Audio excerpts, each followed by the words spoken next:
Bonjour, l'émission d'aujourd'hui est consacrée à Véronique Lagarde. Des écharpes de laine, tes mains nues sur ma peau, un jour de mai multiplié.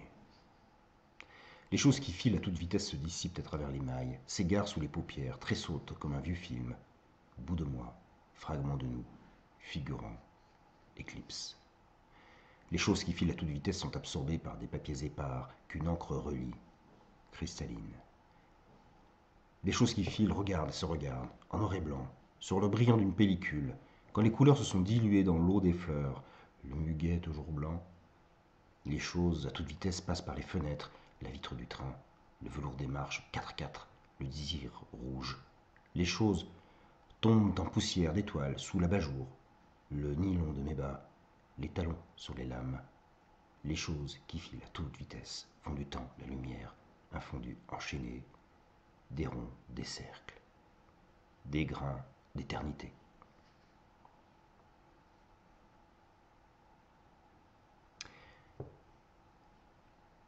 Essuie le sang de ta bouche, puis crache le caillou goudronneux. Évidence au goût de métal. 200 mètres avant la nuit du prochain tournant, et le silence tombera en pluie de brouillard. Faut-il apprendre tous les mots, les choyer, seulement pour dire adieu? Tristement, la route brille d'un seul reflet.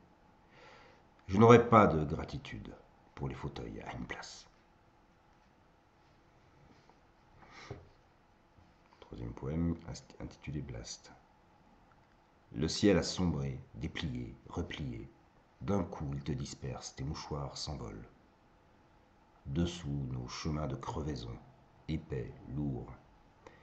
Et nous, à s'être trop attardés, terreux, depuis l'exil, tend les bras sans le vouloir. Quelque part, on a laissé nos peaux au soleil, consumées.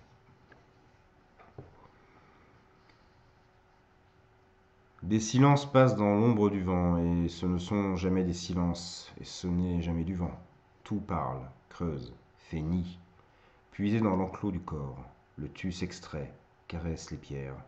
L'émotion épouse l'inerte. L'air ruisselle avec l'eau. Naissance. Le premier mot, rouge aux lèvres, éclaire la nuit.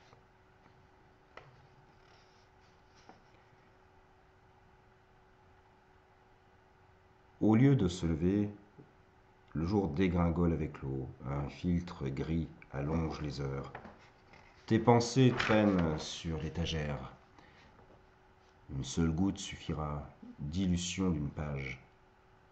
Hors du fourreau, même un couteau sans lame officie par son nom.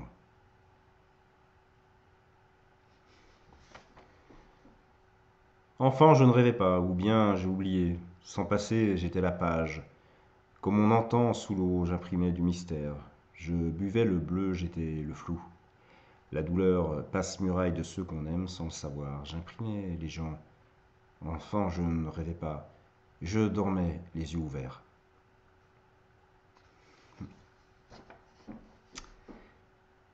Reprenons là où nous étions, sur l'arrondi du poing qui frémit déjà. Suivons le vent, enroule-moi, nous glissons dans un vol de nuit. Le poing s'allonge comme un trait. Et nous, étoiles dans l'ombre filante, quand aucun point ne vient fixer nos mains dansantes au ciel de feu, nous traversons les flammes.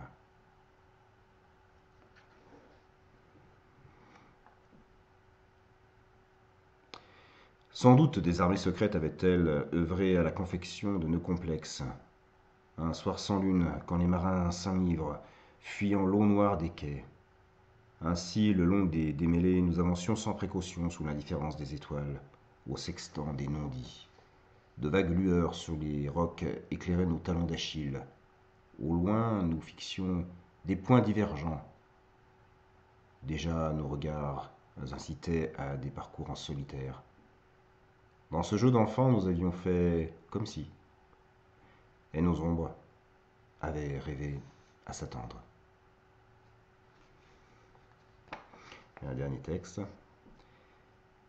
N'avoir de cesse que ce regard au loin dans la clarté d'un paysage, les lignes citadines, l'opacité des nuits, n'être du bout des yeux que ce voyageur solitaire qui, regardant, ailleurs sans fente de chaque instant, recréé au-dedans, de mille allers-retours, entre lui et le monde, comme un secret des dieux emplissant son parcours.